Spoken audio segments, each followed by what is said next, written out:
Assalamualaikum warahmatullahi wabarakatuh. Perkenalkan, nama saya Fauzia Nurafni dengan NIM 2230511059 dari program studi Teknik Informatika Universitas Muhammadiyah Sukabumi. Pada video kali ini, saya akan mempresentasikan hasil dari tugas UAS metode penelitian, di mana penelitian saya berjudul Klasifikasi Kebutuhan Nitrogen pada Tanaman Padi berdasarkan warna daun menggunakan metode histogram of sRGB dan Kenneres-Neighbor. Pada presentasi kali ini, yang akan dibahas yang pertama ada bab 1 pendahuluan, bab 2 studi pustaka, dan bab 3 metodologi penelitian. Kita masuk ke bab 1, yaitu pendahuluan. Tanaman padi merupakan sumber pangan utama di Indonesia. Salah satu faktor penting dalam meningkatkan hasil panen padi adalah pemupukan, terutama pupuk nitrogen. Namun, pada kenyataannya, banyak petani masih kesulitan menentukan jumlah pupuk yang tepat. Mereka biasanya menggunakan bagan warna daun atau disebut BWD yang sifatnya subjektif. Penilaian warna daun dengan cara ini bisa berbeda-beda tergantung siapa yang melihat dan juga tergantung kondisi cahaya saat itu. Di sisi lain, alat bantu seperti SPAD meter sebenarnya bisa mengukur kadar klorofil secara presisi, tetapi harganya cukup mahal, sehingga tidak semua petani mampu membelinya.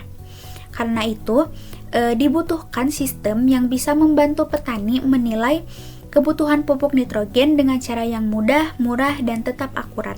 Disinilah teknologi pengolahan citra digital bisa digunakan sebagai solusinya. Lalu dari latar belakang tadi, saya merumuskan 3 pertanyaan utama. Yang pertama, bagaimana citra daun dapat dimanfaatkan untuk mendeteksi kebutuhan pupuk nitrogen secara objektif dan efisien. Yang kedua, bagaimana metode histogram sRGB mampu merepresentasikan fitur warna daun dalam bentuk data numerik.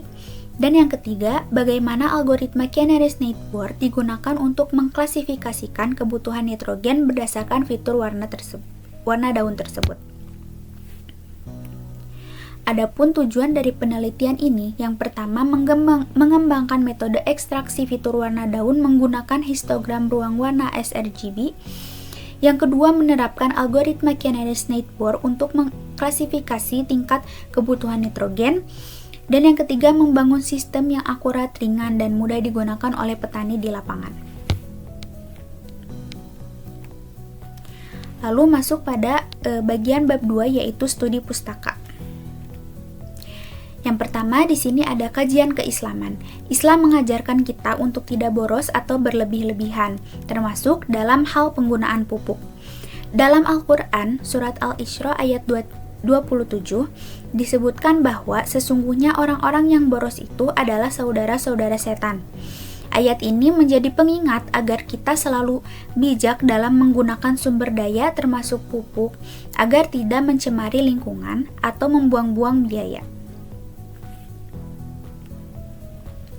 Dan selanjutnya ada studi pustaka, yaitu ada tanaman padi.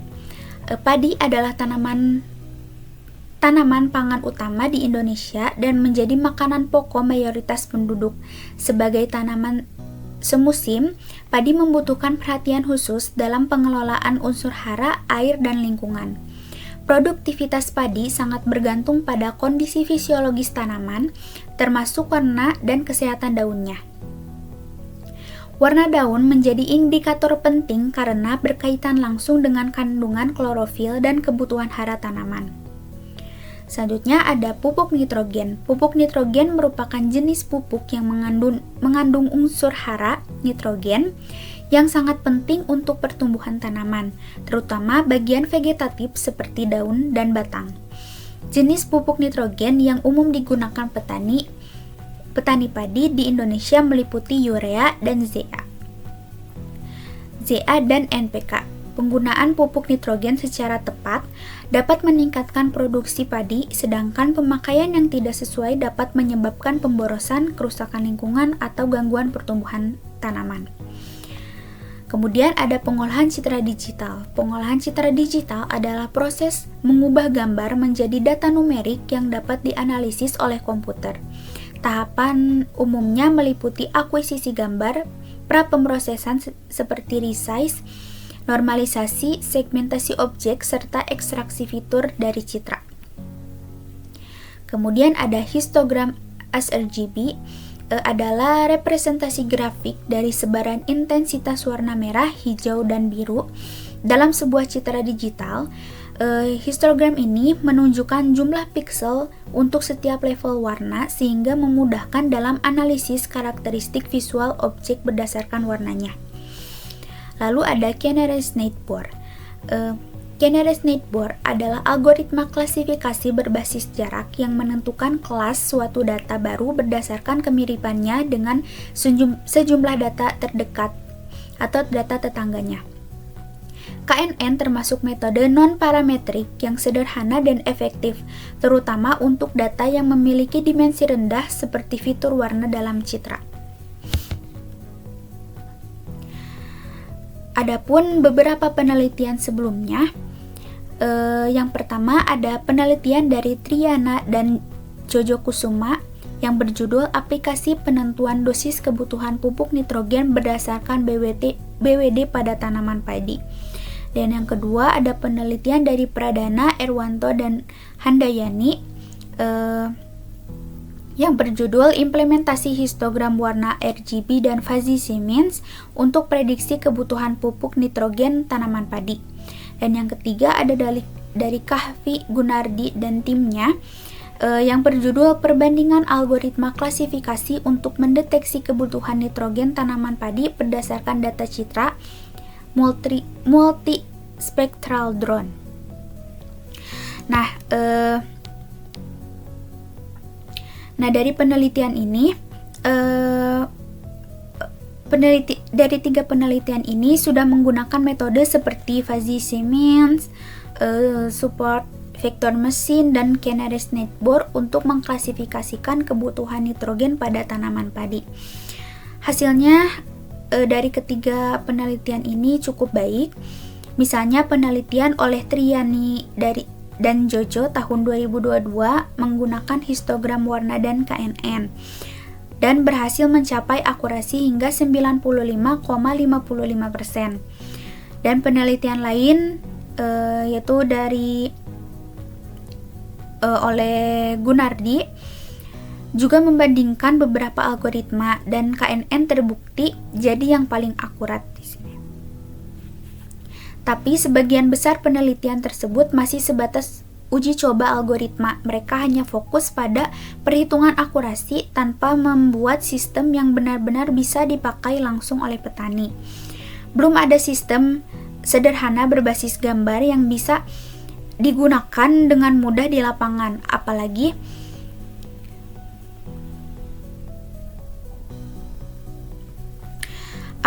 untuk petani kecil yang butuh solusi yang praktis dan terjangkau. Nah, disinilah letak pentingnya penelitian ini. Saya tidak hanya menguji metode klasifikasi, tapi juga membuat sistem sederhana yang bisa digunakan langsung. Cukup pakai kamera smartphone, petani bisa tahu kebutuhan pupuk hanya dari foto daun. Nah, selanjutnya kita masuk pada bab 3, yaitu metodologi penelitian. Penelitian ini saya menggunakan pendekatan CRISP-DM, yaitu metode dalam pengolahan data yang terdiri dari 6 tahapan. Yang pertama ada business understanding. Di sini di tahapan business understanding ini untuk memahami tujuan dari penelitian. Dalam hal ini fokusnya adalah bagaimana cara membantu petani dalam menentukan kebutuhan pupuk nitrogen dengan cara yang praktis dan terjangkau. Sistem ini diharapkan dapat memberikan rekomendasi pemupukan berdasarkan analisis warna daun padi. Dan di tahapan kedua ada data understanding. Ini dilakukan pemahaman terhadap data yang akan digunakan. Data yang dimaksud berupa gambar daun padi yang diambil pada fase vegetatif, yaitu saat tanaman sedang aktif, tumbuh, dan membutuhkan asupan nitrogen yang optimal. Dan di tahapan ketiga, yaitu data preparation. Proses ini dimulai dengan pengambilan gambar daun padi langsung dari lapangan menggunakan kamera smartphone. Lalu gambar tersebut melalui tahapan pre-processing seperti pengubahan ukuran atau resizing, penghapusan noise, dan normalisasi pencahayaan agar gambar lebih seragam. Dan setelah itu dilakukan segmentasi untuk memisahkan daun dari latar belakang. Dan terakhir, fitur warna daun diekstrak menggunakan histogram dari ruang warna sRGB. Dan hasil ekstraksi ini kemudian digunakan sebagai data masukan untuk proses klasifikasi. Dan di tahapan keempat, setelah fitur warna didapatkan, tahapan modeling ini dilakukan menggunakan algoritma Canary Sniteboard atau KNN, di mana algoritma ini bekerja dengan cara membandingkan warna daun yang baru dengan data latih yang sudah ada, menggunakan jarak Euclidean sebagai pengukur kemiripan. Dari perbandingan tersebut, sistem menentukan kategori kebutuhan nitrogen dari daun yang diuji, apakah termasuk rendah, sedang, ataupun tinggi. Dan di tahapan kelima ada evaluation. Di sini untuk mengetahui seberapa baik sistem ini bekerja, dilakukan evaluasi menggunakan beberapa metrik seperti akurasi, precision, recall, F1 score, dan confusion metric. Evaluasi ini penting agar sistem yang dibangun benar-benar bisa mengenali kebutuhan nitrogen tanaman secara akurat. Dan di tahapan terakhir yaitu deployment. Di sini digunakan untuk merancang sistem yang bisa digunakan secara langsung oleh pengguna.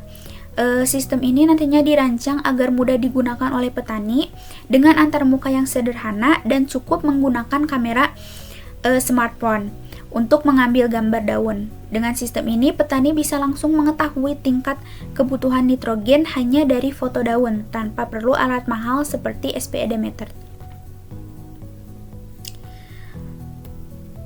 Dan rencananya sistem akan dikembangkan menjadi aplikasi sederhana berbasis Python yang dapat dijalankan secara offline oleh petani. Nah, di sini ada rencana sumber dataset. Data yang digunakan terdiri dari dua jenis. Yang pertama itu ada data primer. Data primer berasal dari foto daun padi yang diambil langsung di lapangan. Pengambilan dilakukan pada berbagai kondisi daun, dari mulai hijau tua, muda, dan kekuningan, untuk mencerminkan kebutuhan nitrogen. Label data direncanakan berdasarkan hasil observasi langsung dan informasi dari petani setempat. Kemudian yang kedua, ada data sekunder. Data sekunder ini diperoleh dari sumber daring, yaitu dari Google.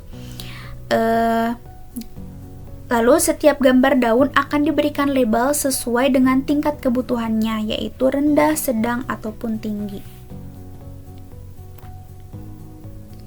Adapun di sini jadwal rencana penelitian, di mana penelitian ini direncanakan berlangsung dari bulan Februari hingga Mei ataupun Juni tahun 2026, di mana pada bulan Februari dan Maret itu untuk studi literatur dan pengumpulan data, lalu di bulan Maret hingga April untuk proses pengolahan data dan ekstraksi fitur, kemudian di bulan April dan Mei untuk pembangunan model dan evaluasi sistem.